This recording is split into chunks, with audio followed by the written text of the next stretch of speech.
आता तर AI आलंय, आर्टिफिशियल इंटेलिजन्स. त्याच्यावरती आपला फेस लावून आपले अवघडं नागडं करूनच आपल्याला ह्याच्यावरती टाकू शकतात. म्हणजे आता तर लय बेकार. मी असं जर काय झालं असतं, मी पहिलं पोलीस स्टेशनला गेलो असतो आणि पहिली कंप्लेंट दिली असती. किंवा काल रात्री थोडं उशिरा आलो ऑफिसमधनं आणि आल्या आहे ना, जेवण वगैरे केलं. जेवण केल्यानंतर आहे ना, मोबाईल चेक करायला घेतला आणि फेसबुकला बघतो तर नोटिफिकेशन आली होती एक. त्या बऱ्याच नोटिफिकेशन होत्या.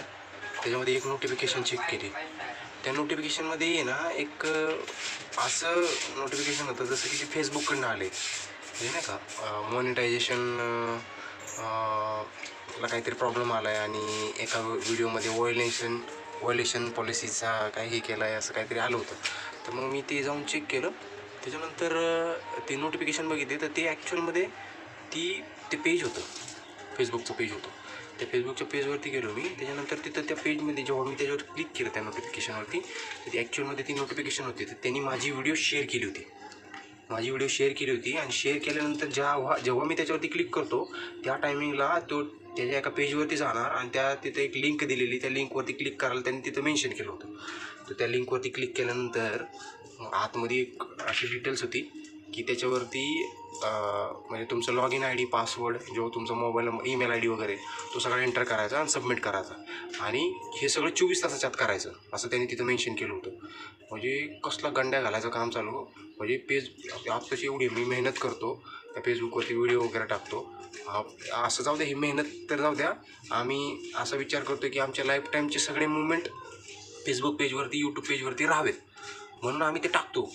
पण कोणीतरी एक येणार आणि त्या पेजमध्ये अशा काहीतरी काड्या करणार. म्हणजे नाही का, इनडायरेक्टली आपण जर त्याला हे नाही केलं, काय म्हणतात, फिश जॉब काहीतरी म्हणतात त्याला, गळ टाकून माशाला नाही का हे करणे, असा प्रकारे. म्हणजे माशाला आधी गळ टाकायचा आणि बघायचं येतो का तो कब्जात. आणि हाच प्रकार माझ्या बाबतीत रात्री घडला असता. 1:15च्या आसपास मी हे बघत होतो आणि माझ्याकडनं लिंकवरती क्लिक तर केलं गेलं होतं. पण मला लगेच समजलं की अरे हा काहीतरी वेगळा सीन आहे. म्हणजे मला हाही थोडं नॉलेज याच्यामध्ये भरपूर तसं. तर मी जाऊन चेक केलं तर आईला म्हणलं हे सीन लय खतरनाक झालं आहे. मग लगेच गेलो, पटकेस 2 फॅक्टर व्हेरिफिकेशन लगेच ऑन केलं आणि म्हणजे ते ऑलरेडी ऑन होतंच. त्याची सिक्युरिटी ईमेल ID वगैरे अपडेट केला आणि त्याच्यानंतर अपडेट केल्यानंतर लगेच माझा पासवर्ड सगळं चेंज करून टाकलं. नाहीतर लिंकवरती क्लिक केल्यानंतर सुद्धा अकाउंट हॅक होऊ शकतात. आणि माझ्या बाबतीत अकाउंट हॅकचा सीन होता खतरनाक. रात्री मे बी तर हॅकर जो पण कोणी असेल तो ॲक्टिव्ह नसेल रात्री त्या टायमिंगला, त्यामुळे मी वाचलो. पण मला आपण असं सांगायचं तुम्हाला, कुठलं असं नोटिफिकेशन आलं, शेअर करतात हे व्हिडिओ आणि आपली ॲडव्हर्टाईज टाकतात त्याच्यामध्ये, की कुणी पण असतं, काही पण ॲडव्हर्टाईज टाकतात, कुणी हॅक करण्यासाठी असं काहीतरी करतं. आईला मी तर नोटिफिकेशनकडे ना बघत पण नव्हतो, पण आता बघायला सुरू केलं. पण आईला कमेंट वगैरे करतात, बघा वगैरे नाही का, रिप्लाय वगैरे द्यावं. पण ज्या जेन्युइन कमेंट आहेत त्यांनाच आता बघणं बाबा, बाकीच्या कमेंटला बघणं सुद्धा नाही. म्हणजे नाही का, शेअर वगैरे करतात व्हिडिओ वगैरे, लय विचित्र खतरनाक. भीती वाटली मला रात्री. म्हणलायला 5,000 फॉलो झाले, लगेच कोणीतरी डोमकावळा आला आणि त्याच्यावरती ताव मारायचा प्रयत्न करायला लागला. लय भीती वाटली. रात्रीच्या रात्री सगळे पासवर्ड हे ते सगळं चेंज करून टाकलं. सगळा डेटा क्लिअर करून टाकला सगळं. म्हणजे त्याला निशाणच नाही राहिले. ते त्याने जरी ते ॲक्सेस करायचा प्रयत्न केला त्याला घंटा ॲक्सेस होणार नाही, एवढं मी त्याला सिक्युरिटी करून ठेवली. म्हणजे तुमच्या बाबतीत पण असं काही घडलं का सांगा जरा, कारण की मला तर ते चांगला अनुभव आला. माझे मित्र येतं, त्यांनी मला सांगितलं, अक्षय म्हणून, त्यांनी मला सांगितलं हे बघा, ह्या असल्या गोष्टी आता तर ही पहिल्यांदा झाली, अजून भरपूर वेळेस येणार आहे अशा गोष्टी. तुमची एक चूक तुम्हाला आयुष्यातनं बरबाद करू शकते. आणि तोच अनुभव मी रात्री केला. खतरनाक अनुभव होता तो, परत नाही बाबा. कारण की हे असं काही झालंच नाही ना याच्या आधी, म्हणून काय. आणि फर्स्ट टाईम हेच घडलं, त्याच्यामुळं बी सिक्युअर. तुमच्या बाबतीत काही घडत असेल तर सिक्युअर राहा बाबा. अकाउंट हॅक होतात, काय पण अपलोड करतात त्याच्यावरती काय, म्हणजे काय अपलोड करतात माहिती का, म्हणजे तुमच्या ID वर तुम्हाला पैसे मागितले जातात.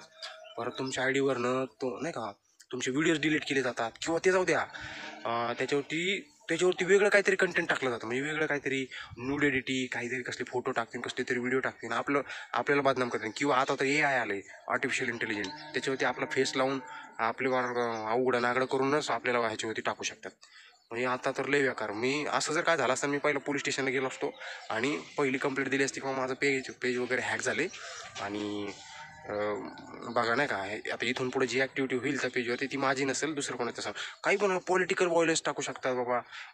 आता पॉलिटिक्स म्हणजे हे चालू आहे, इलेक्शन वगैरे चालू आहे, त्याच्या रिलेटेड काय टाकलं असतं, काही पण होऊ शकतं बाबा. म्हणजे ना का मी विचार पण नाही करू शकत, काही पण होऊ शकतं माझ्या पेजवरनी. काही वेगळंच प्रमोट केलं जाऊ शकतं. हलोय म्हणजे नाही का हॅक झालं ना तुमचं पेज, तुमच्याकडे एकच ऑप्शन आहे, एक तर पोलीस स्टेशनला जा, सायबर सिक्युरिटीमध्ये तुमची कंप्लेंट द्या आणि जेवढे होईल तेवढे त्या पेजला रिपोर्ट करा आणि बस. दुसरं काय नाही करू शकत. आणि फेसबुकला मेल वगैरे करा, काय असेल ते तुमच्या रिस्पेक्टिव्ह यूट्यूब फेसबुकला, त्याच्याशिवाय दुसरं काही होऊ शकत नाही. मी लय वाचलो, लय म्हणजे लय वाचलो. चला बाय बाय. शेअर करा वाटलं म्हणून तुम्हाला शेअर केलं.